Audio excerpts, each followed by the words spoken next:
오신 여러분들을 진심으로 환영합니다. 현장 예배에 오신 분들을 위해 마스크와 손소독제가 비치되어 있습니다. 예배당 현장 소독을 하고 있으며 특별히 예배 중에서도 24시간 대형 청정환기 시스템을 설치하였습니다. 공기 청정기 내에 UV로 강력한 바이러스 살균 시스템을 갖추고 있습니다. 설교자는 마스크를 쓰고 예배를 진행하며 예배 후에도 대형 환기 서큘레이터로 환기를 하고 있습니다. 현장 예배의 예방과 안전을 위하여 최선을 다하는 송도교회가 되겠습니다. 편안하고 행복한 현장 예배가 되기를 바랍니다. 감사합니다.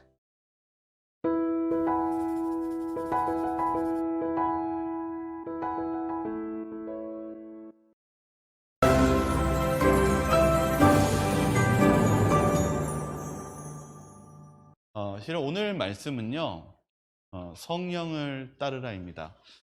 제가 이번 주에 몇 주 동안, 그동안 제가 신약에서 사도행전을 설교한 적이 많이 없었어요. 그래서, 이번 안식일에는 사도행전을 좀 읽어봐야겠다. 그래서 실은, 사도행전을 그냥 읽으면서 제가 느꼈던 묵상과, 그리고 또 성경 주석과, 그 다음에 원어 분석분들을 같이 좀 나누면서 오늘 말씀을 좀 준비했습니다. 그래서 제목이 성령을 따르라인데요. 우리 속도감 있게 좀 가도록 하겠습니다. 먼저 예수님께서 이 제자들에게 떠나실 때 예수님께서 하신 말씀이 있었고 그 사명이 있었습니다. 우리가 잘 아는 사명인데 사도행전 1장 8절을 읽겠습니다. 오직 같이 읽겠습니다. 시작. 오직 성령이 너희에게 임하시면 너희가 권능을 받고 예루살렘과 온 유대와 사마리아와 땅끝까지 이르러 내 증인이 되리라 하시니라. 예수님께서는 이 사도행전에서 예수님이 떠났을 때 무엇을 받으라고 말씀하셨냐면 성령을 받으라라고 말씀하셨습니다. 그러면서 하시는 말씀이 무엇하라고 그랬어요? 온 유대와 사마리아와 땅끝까지 이르러 내 증인이 되라. 이게 뭡니까? 복음을 전파하라고, 선교하라고 말씀하셨습니다. 그래서 예수님의 제자들은 오순절에 성령을 받았고 그 놀라운 사역이 있었습니다. 근데 문제는 그 다음이에요. 뭐냐 하면은 여러분들도 막상 이제 교회가 잘 되고 3,000명이 성도가 바뀌고 그러면 어때요? 기분이요? 기분이 좋죠? 그리고 어떤 마음이 들까요? 이제 여기서 잘 행복하게 살았으면 좋겠다. 이렇게 만족이 오잖아요. 이스라엘 백성들이, 유대인들이, 이 크리스천들이 이 마음이 들었대요. 그런데 이 마음이 마치 오늘날 저희들의 마음과 같다는 생각이 들었어요. 우리가 뭐 할 때가 많이 있냐면 어느 정도 사람이 모이고 어느 정도 운영이 되면 뭐 하고 싶냐면 안주하고 싶어요. 근데 그것은 주님께서 원하시는 길이 아니었습니다. 그래서 하나님께서 하신 일이 사도행전 8장 1절과 4절에 있는 사건입니다. 같이 한번 읽어볼까요? 사울은 시작. 사울은 그가 죽임을 당함을 마땅히 여기더라. 그날에 예루살렘에 있는 교회에 큰 박해가 있어 사도회에는 다 유대와 사마리아 모든 땅에서 흩어지니라. 그 흩어진 사람들이 두루 다니며 복음의 말씀을 전할세. 실은요, 그리스도인에게는 힘든 일이었지만 그들에게 필요한 사건이 일어나는데 그게 바로 스데반의 순교입니다. 이 스데반의 순교 사건 이후서부터 크리스천들은 핍박과 그리고 실은 살인과 그런 어려움이 시작되는 아주 큰 사건은 스데반의 순교입니다. 그런데 이 부분에 대해서 사도행전은 뭐라고 얘기했냐면 이렇게 얘기해요. 예루살렘에 있는 교회에 밀어닥친 핍박은 복음 사업을 크게 촉진시키는 결과를 가져왔다. 그곳에서 말씀 사역에서 성공에 따랐으므로 제자들은 온 세상에 나가라는 구주의 사명을 생각지 아니하고 그곳에 너무 오래 머무를 위험이 있었다. 그들은 악을 저항하는 능력을 얻는 최고의 비결은 적극적인 봉사활동이라는 사실을 잊어버리고 원수의 공격으로부터 예루살렘 교회를 지키는 일만큼 중요한 사업이 없다고 생각하기 시작하였다. 그들은 복음을 듣지 못한 사람들에게 복음을 전하기 위하여 새로 계심한 사람들을 교육시키는 대신 이미 성취한 일에 만족하도록 모든 사람들을 이끄는 위험에 빠져 있었다. 이스라엘 백성들은 위험에 빠져 있었습니다. 그들은 선교를 해야 되는 하나님께서 사명을 주셨는데 그 사명을 잊었어요. 성령은 받았지만 무엇하는 위험이 있었어요? 안주하는. 그래서 여기서 또 뭐라고 했냐면 이미 만족하며 그들에게 위험에 빠져 있었다라고 얘기하고 있습니다. 근데 우리가 이렇게 될 수 있어요. 우리가 어느 정도 신앙생활을 하면은 만족하고 이 정도면 됐지 하는 생각을 할 때 있습니다. 근데 그게 여기 오늘 사도행전은 얘기합니다. 그게 위험한 거래요. 여기 보면은 사도행전 8장 18절과 23절 이제부터 이제 성경에서 이렇게 쭉 진행하다 보면은 분명히 오늘 실은 오늘 안식일학교가 오늘 설교에 너무 도움이 됐더라고요. 왜냐하면 오늘 사무엘이 뭐라고 그랬어요? 무엇 하래요? 기도하래요. 그래야지 무엇 할 수 있대요? 받을 수 있대요. 구하면 우리가 받는 것이지 않습니까? 그래서 우리가 구하는 것에 대한 중요성에 대해서 얘기했죠. 오늘은 그 다음에 오늘 설교가 그 다음 연장선입니다. 이들은요 뭘 받았어요? 성령을 받았어요. 구했기 때문에 주님께서 주셨습니다. 근데 그 다음 일이 더 중요하다, 그 다음 일도 중요하다라는 걸 여러분 아십니까? 여기 보면은 성령을 받자 어떤 한 사람이 이렇게 요구합니다. 사도행전 8장에 있는 말씀 같이 읽겠습니다. 시작. 시몬이 사도들의 안수로 성령 받은 것을 보고 돈을 들여 내가 보니 너는 악독이 가득하며 불의에 매인 바 되었도다. 이 베드로한테 사람들에게 침례를 주고 그러니까 성령이 임하니까 그 옆에 있던 사람이 시몬이라는 사람이 베드로한테 뭘 요구하냐면 돈을 주면서 나도 무엇 달라고요? 성령을 달라고요. 이게 큰 문제가 있었습니다. 여기 원어 성경을 보니까 이 부분에 대해서 뭐라고 얘기했냐면 은으로 돈으로 성령을 살려고 하자 베드로는 화를 내었다. 그는 엘리사처럼 어떤 대가도 바라지 않았다. 그것은 하나님을 우상으로 저하시키는 것이라고 얘기하고 있습니다. 무엇 하는 거예요? 하나님의 성령, 하나님의 능력을 돈으로 살 수 있다. 저는 이 말씀 읽으면서 묵상하면서 느낀 게 있었어요. 뭐냐 하면 제가 개척교회하고 우리가 처음에 뭔가 이렇게 교회를 생길 때 많은 분들이 고정관념이 있었는데 그게 뭐냐면 얼마 있냐는 거예요. 교회 세울 때 얼마 있냐는 얘기 많이 하거든요. 그때 당시에는 한 1억 5천 정도가 좀 보통 일반적인 평균 있어야 되는 자금이었어요. 근데 제가 그때 당시 기도했던 게 뭐냐면 하나님, 교회가 생기는 것이 돈으로 생기지 않게 해주십시오. 그 기도를 많이 드렸었거든요. 근데 여기 베드로도 이 부분에서 화를 냅니다. 돈으로 성령을 사겠다고 하니까 뭐라고 얘기하고 있어요? 그것이 우상 숭배와 같다. 그리고 하나님의 역사는, 하나님의 성장은 돈으로 이루어지는 것입니까? 그럼 무엇으로 이루어지는 것입니까? 하나님의 은혜로 주신 성령으로 이루어지시는 것입니다. 우리가 우리의 삶 속에 우리가 물질적인 것으로 여러분의 역사를 이루려고 하지 마시기 바랍니다. 그리스도인은 성령으로 그 역사를 이루는 것입니다. 선교는 돈이 아닌 성령으로 이루어집니다. 그래서 이 초대교회는 바로 성령의 시대입니다. 근데 이때 당시 이제 빌립이 그 핍박을 당해가지고 어디로 가게 됐냐면 사마리아로 가게 됐습니다. 도망쳤어요. 그리고 아까 나온 것처럼 복음이 이루어집니다. 그런데 이제 문제는 하나님께서 빌립에게 역사하시면서 밖으로 나가라고 얘기합니다. 그리고 그 광야 같은 그곳에서 누군가를 기다리라고 얘기합니다. 그래서 누구를 만났습니까? 이디오피아 장관을 만납니다. 재무장관을 만납니다. 오늘 우리가 이제 얘기하고 싶은 것은 이 과정에 있는 사건에 공통점이 있다는 걸 보게 됩니다. 여러분 같으면요, 누군가를 만날지 모르는 상태에서 하루 종일 오전서부터 오후까지 기다리라고 한다면 기다릴 수 있습니까?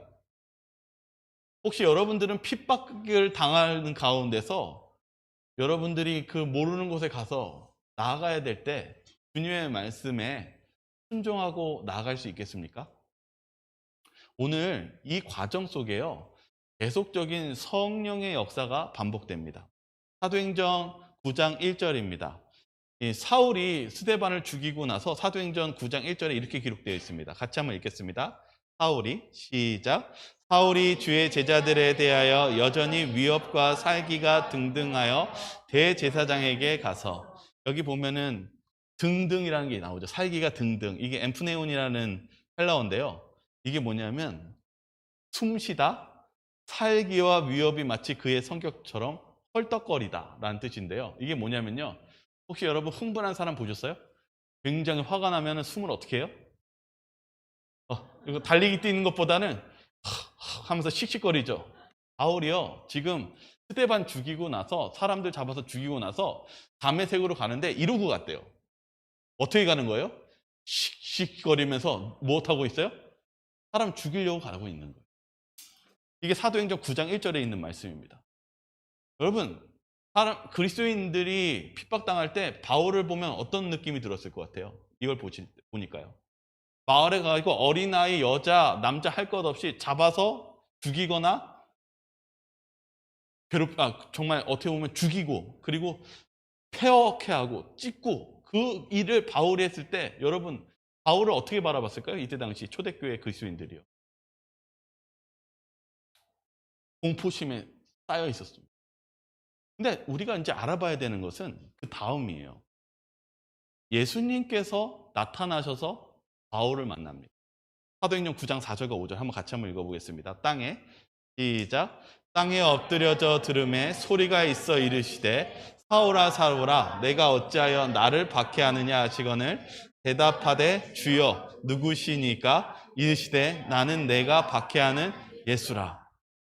이 바울은요 자신이 하나님의 일을 한다고 하고 박해를 하고 있는데 예수님이 나타났어요. 근데 여기 이렇게 적혀 있어요.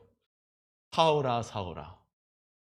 이 두 번 말하는 이 모습은 친근감 있게 다가오는 이름을 부를 때 쓰는 것입니다. 그런데 여기 뭐라고 적혀 있냐면은 이렇게 두 번 반복할 때 하는 말은 마르다야 마르다야 했을 때 마르다가 잘못 알고 있을 때 예수님이 하시는 말씀이었거든요. 마르다야 마르다야 뭔가 잘못된 길 영적 잠에서 깨울 때 부를 때 두 번 부르시는데 예수님이 바울에게 자꾸 뭘 하시는 장면이냐면 친근감 있고 잘못된 길을 사랑스럽게 가르치시는 목소리로 사울을 부릅니다. 근데 사울이 뭐라고 대답하냐면 주여 이렇게 얘기합니다. 이 퀴리오스라는 단어는 유대인들이 딱 하나님만 부를 때 하는 칭호가 퀴리오스입니다. 그러니까 바울이 덴번에 예수님을 바라보면서 눈이 멀어가는 그 순간에 그분이 누군지를 알은 거예요? 누구라고 느낀 거예요? 바울은요? 하나님이라고 느낀 거예요. 바울은 그가 그리스도인 기독교인들을 박해하고 그들을 씩씩거리면서 그런 가운데서 그가 예수님을 만나면서 그분이 누구라는 걸 느꼈냐면 하나님이라는 걸 느꼈어요. 그러니까 그때 예수님이 뭐라고 얘기했냐면 이렇게 얘기합니다. 나는 내가 박해하는 예수라. 바울이 충격받았을까요? 바울은 자신이 하나님의 일을 한다고 생각했고 그리고 그리스도인을 핍박해서 죽였는데 알고 보니까 자기가 누구의 일을 하고 있었던 거예요? 마귀의 일. 정말 하나님과 적대시한 것을 하고 있어요. 바로 이 장면입니다. 그래서 우리가 놀라운 것은 베드로도 한 번에 퀴리오스라고 얘기 안 했거든요.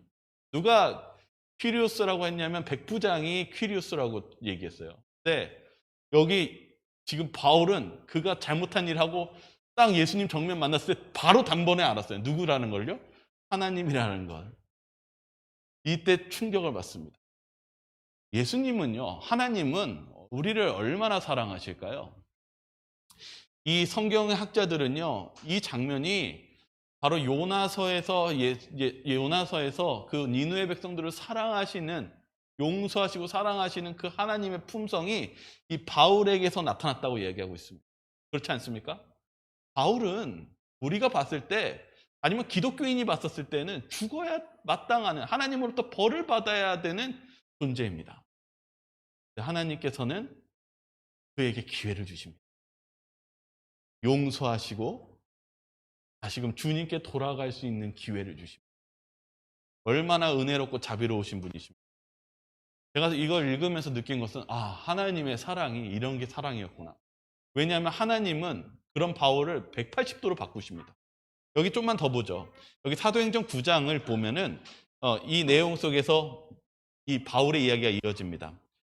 좀 읽어볼까요? 그때 시작. 그때 다메섹에 아나니아라고 하는 제자가 있더니 주께서 환상 중에 불러 이르시되 아나니아야 하시거늘 대답하되 주여 내가 여기 있나이다 하니 주께서 이르시되 일어나 직가라 하는 거리로 가서 유다의 집에서 5 사람 사울이라는 사람을 찾으라. 그가 기도하는 중이니라. 아나니아가 대답하되 주여 이 사람에 대하여 내가 여러 사람에게 듣사온즉 그가 예루살렘에서 주의 성도에게 적지 않은 해를 끼쳤다 하더니 주께서 이르시되 가라. 이 사람은 내 이름을 이방인과 임금들과 이스라엘 자손들에게 전하기 위하여 택한 나의 그릇이라. 아나니아가 떠나 그 집에 들어가서 그에게 안수하여 이르되 형제 사울아, 주 곧 내가 오는 길에서 나타나셨던 예수께서 나를 보내어 너를 다시 보게 하시고 성령으로 충만하게 하신다 하니. 여기 보시면은요, 여기 바울이 충격을 받아요. 예수님을 만나고 충격을 받습니다. 눈은 멀었지만 충격을 받았는데 그가 뭘 했냐 하면 여기 11절 보시면 그가 기도하는 중이라 이렇게 적혀 있어요. 그러니까 사도 바울이 지금 뭐 하고 있어요? 무슨 기도를 했을까요? 그렇죠. 여기도 프로시코타이라는 단어를 썼는데 간절한 마음을 가지고 지속적으로 기도했대요. 그러니까 바울이 그냥 평범한 기도를 한 게 아니에요. 아주 간절한 마음으로. 왜 예수님이 뭐라고 그랬어요? 바울한테. 야, 사울아, 왜 나를 못하느냐? 하나님을 핍박하고 했으면 그가 어떤 죄인입니까? 그의 죄의 가치가 어느 정도예요? 하나님을 핍박했으니 그가 살아남을 수 있겠습니까? 바울이 엄청난 충격을 받고 아주 간절하게 기도합니다. 여기에는 무슨 기도냐면 식음을 전폐하고 자신의 가오를 깊이 회개하면서 기도 중에 주님의 뜻을 기다리고 있었다. 주님 대답해 주세요. 제가 잘못했고 제가 큰 죄인입니다. 그러면서 모든 식음을 전폐하고 기도하고 있는 거. 무슨 기도냐면 응답을 기다리는 기도하고 있어요. 근데 하나님이 누구를 부르냐면 아나니아, 이 여기 근처에 있는 예수님의 제자인 아나니아를 부릅니다. 아나니아가 나한테 뭐라고 했냐면 너 지금 가가지고 누구 만나라고 얘기합니까? 사울 만나라고 얘기합니다. 그러면 이제 제가 여러분에게 질문하고 싶은 게 이거예요. 여러분을 죽이는 살인자가 있는데 그 살인자가 여러분들이 성령님께서 역사하셔가지고 지금 가가지고 그 사람 만나 변했어. 어떻게 하시겠습니까? 그 음성 들으시면 어떻게 하시겠어요? 아나니아가 똑같은 얘기를 해요. 여기 보세요. 주여 이 사람에 대하여 내가 여러 사람에게 듣사온즉 그가 예루살렘에서 주의 성도들에게 적지 않은 해를 끼쳤다 하더니 가고 싶다는 거예요? 못 가겠다는 거예요? 못 가겠다라는 거예요. 못 가겠다라는 거예요. 그런데 주님이 뭐라고 얘기했냐면 가라. 이 사람은 내 이름을 이방인과 임금들과 이스라엘 자손들에게 전하기 위하여 내가 택한 나의 그릇이라고 얘기합니다. 그릇은 무엇을 얘기하냐면요. 이때 당시에 그릇은 유용한 것을 담는 것을 쓸 때 쓰는 것입니다. 특별히 나한테 유익한 것이고 그리스도인에게 유익한 것이니 가라, 믿고 가라 이렇게 얘기하는 것입니다. 그래서 아나니아가 무엇했어요? 순종하고 간 거예요. 근데 순종하고 갔는데 그가 사울에게 이렇게 부릅니다. 17절에 보면은 형제 사울아. 여러분, 여러분의 친척과 가족을 죽이는 살인자한테 형제라고 부를 수 있어요? 아마 이름만이라도 부르는 것도 힘들 것 같아요. 누구야? 라고 겨우 부를 것 같은데 뭐라고 얘기합니까? 형제 사울아. 그리스도인은 용서하는 것, 예수님의 용서처럼 그들을 용서해주고 받아주는 것이 그리스도인입니다. 그리고 나서 사도행전 9장 17절에 이렇게 적혀 있습니다. 같이 읽겠습니다. 시작.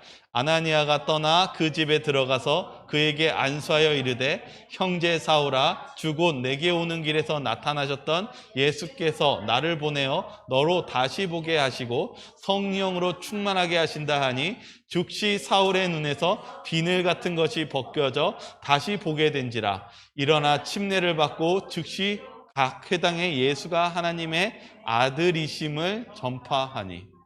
그가 간절히 응답을 기다렸을 때 하나님께서 아나니아를 보냅니다. 그리고 아나니아는 성령의 음성에 순종하고 가서 못했냐면은 형제 사울아, 하나님이 너를 쓰시겠다 하고 너를 용서해 주시겠다고 하면서 침례를 줍니다.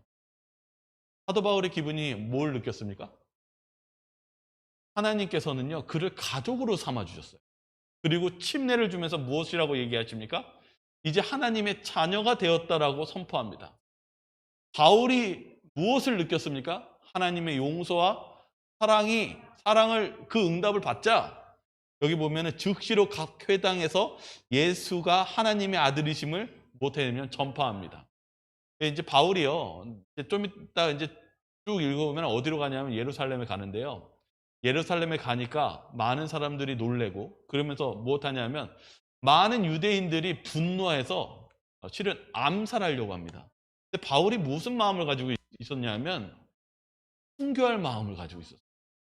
저는 이 부분을 느끼면서 느꼈던 게 바울은 그가 지금 받은 그 은혜가 너무 컸기 때문에 아예 그의 마음 안에는 살려는 생각보다는 무엇할 생각이 있었을까요? 아, 내가 주님께 받은 그 구원의 은혜, 용서의 은혜 너무 감사하니까 내가 예루살렘에서 난 죽어도 되니까. 왜냐면 너무 많이 죽였거든요. 그러니까 순교하는 게 내가 그나마 내가 하나님께 드릴 수 있는 아니면 이 사람들에게 용서를 조금이라도 구할 수 있는 길이라고 생각하고 순교하려고 했던 것 같아요. 근데 성령님이 뭐라고 그래요? 죽지 마라. 너 지금 죽으면 안 된다. 뭐라고 아까 아나니아에게 사울이 뭐라고 얘기합니까? 내가 이 사울을 이방을 위해서 쓸 그릇이라고 얘기하지 않습니까? 우리는요, 그냥 우리 스스로가 모든 것을 우리가 정할 때가 있습니다. 그런데 하나님께서는 사울에게도 그가 어떻게 살아야 되고 어떤 식으로 하나님께 영광을 돌려야 되는지 모든 계획이 하나님께 있었던 것이었습니다. 제가 오늘 이 말씀을 드리는 이유는 하나님은요, 저뿐만 아니라 여러분 모두의 각자의 계획을 가지고 계십니다. 그리고 그 계획을 준비해 놓고 계세요. 근데 오늘 계속 문제를 바라봐야 되는데 이제 문제점을 얘기할게요. 지금 실은 계속 공통점이 있었어요. 공통점이 무엇일까요? 초대교회에 지금 여러 가지 일들이 있었는데 공통점이 무엇일까요? 이 초대교회의 하나님의 백성들이 그리스도인들이 무엇을 받았습니까? 성령을 받았어요. 그런데 성령의 성공은 무엇에 달려 있는지 좀 보겠습니다. 마태복음 9장 37절입니다. 제가 이 말씀 사도행전을 읽었을 때 이 성경절이 계속 마음속에 울림이 있었어요. 이게 마태복음 9장 37절인데 같이 한번 읽겠습니다. 시작. 이에 제자들에게 이르시되 추수할 것은 많되 일꾼이 적으니. 성경에 이렇게 적혀 있어요. 예수님이 뭐라고 얘기하냐면 추수할 것은 많은데 뭐가 적대요? 일꾼이 적대요. 오늘 아까 이 초대교회에 예수님은 뭘 강조했냐면 너희들 성령을 받으라라고 얘기했습니다. 오늘 안식일학교 시간에 뭘 얘기했냐면은 구해야 된다고 얘기했습니다. 여러분 기도해서 구했으면은 여러분 예수님이 받은 줄로 믿으라고 그랬잖아요. 근데 여러분 예수님께서요 오늘 여기 이 초대교회 사도행전 때 무엇을 주셨냐면 성령을 주셨어요. 근데 문제는 예수님이 이렇게 말씀하세요. 일꾼이 없대요. 추수할 건 많은데요. 여기 요한복음 15장 1절 하나만 더 읽어볼게요. 시작. 나는 참 포도나무여 내 아버지는 농부라. 농사는 누가 지을까요? 농부가 짓죠. 그래서 오늘 말씀드리고 싶은 건 이겁니다. 우리가 선교하는 거, 일하는 거 실제적으로는 누가 다 하시는 걸까요? 하나님이 다 하시는 거예요. 그런데 추수할 일꾼이 적대요.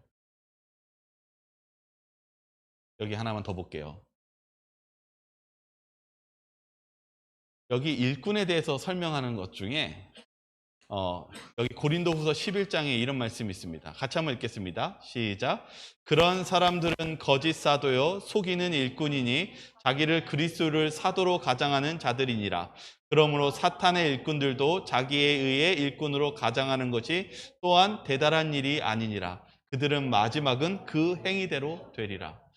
우리는 하나님의 일꾼이라고 얘기합니다. 그런데 일꾼이 다른 일꾼도 있다는 거예요. 오늘 말씀드리고 싶었던 말씀은 예수님께서 일꾼이 적다라고 하셨을 때 하나님께서는 모든 것을 준비해 놓으셨습니다. 오늘 아까 아나니아가 하나님께서 누구를 준비해 놓고 계셨어요? 사울을 준비하고 있었어요. 그런데 아나니아가 뭐 하려고 그랬어요? 하나님, 그 사람은 살인자예요. 전혀 도움이 안 될 것 같은데요. 근데 하나님은 뭐라고 그래요? 야, 내가 다 만들어놨다. 이제 네가 가가지고 뭐 해주면 된다고요? 가서 기도해주고 침내주면은 된다. 가라. 근데 그들이 어떻게 합니까? 아나니아가 순종합니다. 아까 제가 빌립을 보여줬어요. 빌립이요. 핍박받아가지고 사마리아로 간 거예요. 그리고 나서 그 에디오피아 장관을 만났는데 하나님 왜 저보러 그 빈 광야 같은 곳에 정오에 가라고 해요? 그 한참 가야 되는 그 길이요? 못 가겠는데요 했으면 우리가 그 빌립이 아나니아의 장관을 만날 수 있었을까 없었을까? 없었어요. 제가 오늘 말씀드리고 싶은 건 여기에 있습니다. 우리의 신앙 속에요 하나님께서 이미 다 준비해 놓으신 것이 있어요. 그런데 우리가 순종하지 않는다면 우리는 추수할 것은 많지만 뭐가 없는 것 같습니까? 일꾼이 없는 것 같습니다. 저와 여러분들의 신앙 속에요 하나님이 여러분 기도하시죠? 여러분 간절한 기도 있으십니까? 근데 주님이 이렇게 얘기하시는 거예요. 아무개야, 내가 다 준비했다. 그러면 근데 이제 네가 이것만 하면 되는데 할 수 있겠니? 물으십니다. 근데 우리가 뭐라고 얘기해요? 주님, 제가 거길 왜 가요? 주님, 제가 그걸 왜 해야 됩니까? 우리는요, 하나님께서 준비해 주신 것을 다 준비해 놓은 상태에서 우리가 순종하기를 거부절한다면 우리는 주님께서 주시는 놀라운 성령의 역사하심을 받을 수가 없다는 사실입니다. 오늘 아치길 학교처럼 구하는 거 맞습니다. 구해야 됩니다. 그러나 구했으면 믿고 순종할 줄도 알아야 됩니다. 오늘 우리의 신앙 속에서 제가 이렇게 말씀 읽으면서 마음속에서 느꼈던 게 뭐냐면 그거였어요. 우리가요 굉장히 거절을 자주 해요. 하나님의 음성에 거절을 많이 해요. 하나님께서 여러분에게 세미한 음성으로 분명히 음성을 주시는데 우리가 무엇하냐면 하나님, 제가 그거를 왜 제가 헌신해야 돼요? 하나님, 제가 왜 이것을 주님께 드려야 되죠? 주님, 저 지금 바빠요. 저 해야 되는 일이 너무 얼마나 많은데 왜 자꾸 제가 왜 하나님 일하는 거 참석하라고 그러고 거기에 들어가라고 얘기하십니까? 혹시 여러분은 마음속에 그런 마음이 들었다면 오늘 이 초대교회의 모습 속에서 하나님의 역사하심이 어디에서 일어나는지를 다시 한번 깨닫고 주님의 세미한 음성에 순종하시길 바라겠습니다. 요나서에 보면은 이렇게 나와 있어요. 내가 이 박넝쿨로 말미암아 성내는 것이 옳으냐 하시니. 그러니까 요나가 뭐라고 얘기해요? 10절에 죄송합니다. 여기 19절에요. 그가 대답하되 내가 성내어 죽기까지 할지라도 옳으니이다. 인간의 고집이 이렇게 고집스러워요. 하나님은 뭐 해놓았어요? 준비해놨어요. 이 요나를 위해서도 박넝쿨 하나 준비해 놓으셨어요. 근데 그거 말려 죽였다고 요나가 뭐래요? 못 참는 거예요. 근데 하나님께서 니느웨 백성들도 못 해놓으신 거예요, 실은요? 준비시켜 놓으신 거예요. 회개해서. 그런데 요나가 뭐래요? 너무 억울하대. 너무 억울해가지고 막 못 참겠대요, 막. 그러니까 뭐라고 하냐면은, 너가 그렇게 박넝쿨을 아꼈거든. 내가 여기 12만 명 어찌 아끼지 아니하겠느냐. 저는 이게 사도행전 읽으면서 느낀 게 뭐냐면 우리가 너무 욕심이 많다. 알고 보면 하나님께서 하나님이 농부셔서 모든 걸 준비해 놓고 계시는데 내가 뭔가 좀 해보겠다고 내 머리 써가지고 하면서 이거 아니면 안 된다라고 이 요나같이 주장하고 있지 않은지. 저와 여러분들 어쩌면 우리 삶 속에서 내 생각과 내 고집으로 살고 있지는 않습니까? 그런데 실은 진정한 회복의 길과 방법은 하나님의 지혜에 달려있다는 사실입니다. 하나님께서 지금 여기 니느웨 백성처럼 바울을 살려놓았을 때 많은 이스라엘 백성들이 이해하지 못했어요. 반겨주질 못했고 의심했어요. 근데 바울이 얼마나 열심으로 선교했습니까? 바울이 얼마나 열심으로 그 복음을 전파했습니까? 우리가 살면서 정말 필요한 것은 바로 하나님께서 모든 것을 준비해 주시고 그것을 믿고 따르는 순종이 필요했다는 사실입니다. 그래서 예수님이 제자들에게 그렇게 가르치려고 했던 것이 무엇이었어요? 자아를 죽이는 그 일을 하라고 자기 십자가를 지라고 주님께서 말씀하신 것이었다는 사실입니다. 저와 여러분들이 주님께서 그 십자가에 달리신 것처럼 여러분의 자아를 주님께 드리시는, 그리고 주님께서 베풀어 주시는 그 은혜의 길로, 순종의 길로 들어가시길 바라겠습니다. 거기에 이제 사도행전 12장에도 이게 나오더라고요. 베드로가요, 한 번 감옥에 갇히고 두 번째도 감옥에 gat혔어요. 그래가지고 이 헤롯 왕이 무엇 하려고 그랬냐면 그 다음날 죽이려고 그랬어요. 그래서 사도행전에 보면은 16명이 군인들이 에워쌌대요. 그리고 큰 돌문도 닫아놓은 상태로. 그러면서 무엇하고 있었어요? 헤롯 대왕은 절대 베드로를 구출할 수 없을 것이다 라고 믿고 있었어요. 근데 사도행전 12장 5절에 이렇게 적혀 있어요. 같이 한번 읽어볼까요? 이에 시작. 이에 베드로는 옥에 갇혔고 교회는 그를 위하여 간절히 하나님께 기도하더라. 오늘 안식일 학교처럼 베드로는 정말 이때 당시 중요한 지도자였어요. 왜냐하면 이때 당시 많은 그 기독교인들이 베드로를 의지했거든요. 왜냐하면 베드로가 굉장히 열성이 있었고 사람들에게 지도자적인 그런 모범과 영향력을 가지고 있었어요. 근데 여기 보시면 저는 사도행전에서 이거 읽고 웃었어요.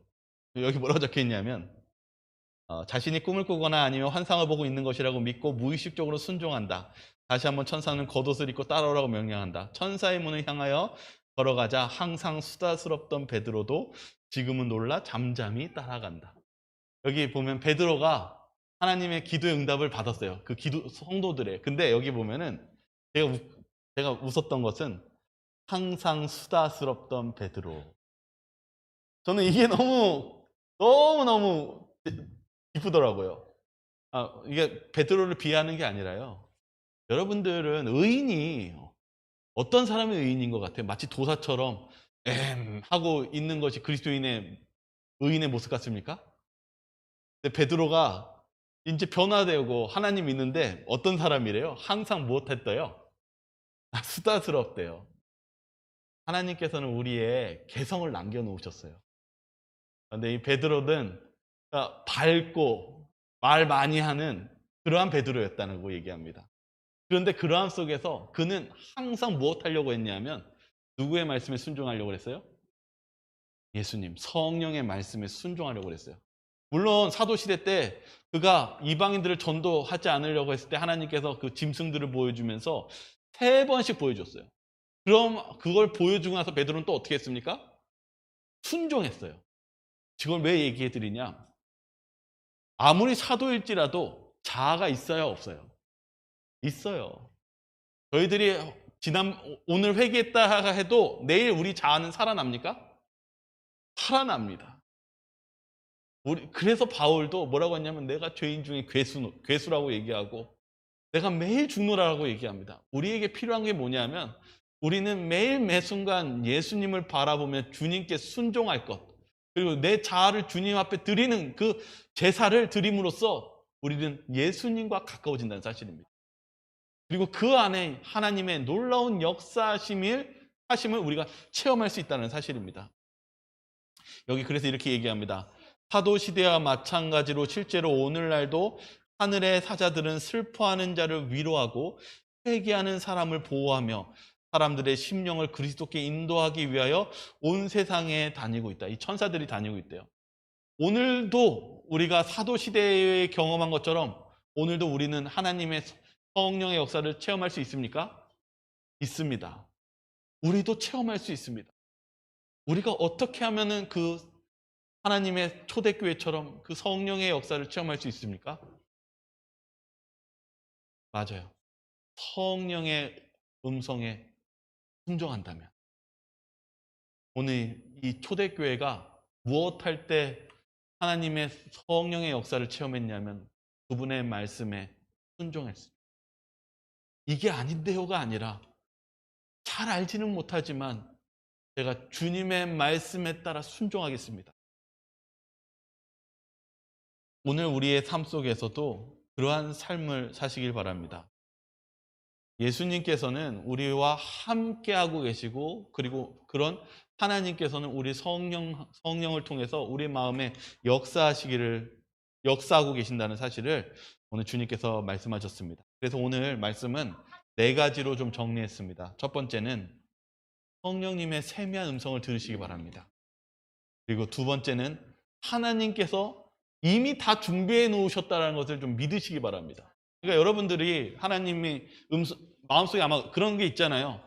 그냥 지나갔을 때도 저분한테 좀 어려우신 분인데 좀 내가 뭔가를 줄까? 그런데 고민할 때가 있잖아요. 근데 여러분 마음속에 들리는 그 세미한 음성을 들으셨을 때 거절하지 마시고 분명히 하나님께서 무엇 하신 게 있다는 걸 믿는 거예요.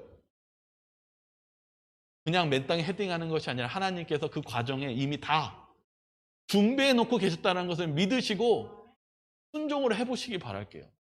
거기에 역사가 일어납니다. 여기 보시면은 이 베드로 감옥에 들어갈 때 사람들이 기도했는데 베드로가 진짜 나올 줄 알았어요? 아니면 나올 줄 모르고 기도했어요? 네, 알지 못하고. 그래서 베드로가 나오니까 꼬마가 베드로 보고 베드로가 왔어요 라고 하니까 사람들이 뭐라고 그래요? 교인들이요? 네, 미쳤다고.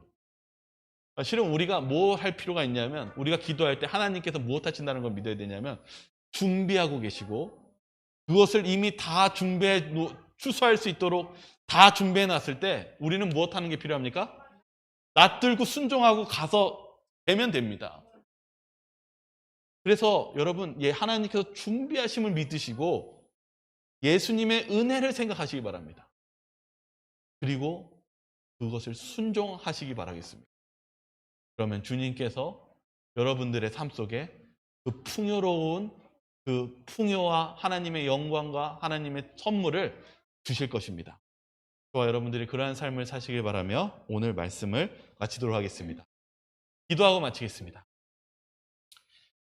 사랑이 많으신 하나님 아버지, 우리의 삶 속에 이 초대교회가 하나님 성령의 역사하심을 순종할 때 놀라운 하나님의 역사함을 체험한 것처럼 오늘날 저희 삶 속에는 때로는 주님의 말씀을 부인하거나 우리가 하나님을 적게 생각하고 그리고 주님께 순종하기를 거절하고 있지는 않은지 저희들을 다시 한번 되돌아보는 시간 주셔서 감사합니다. 주님께서는 분명히 추수할 곡식이 많다라고 말씀하셨습니다.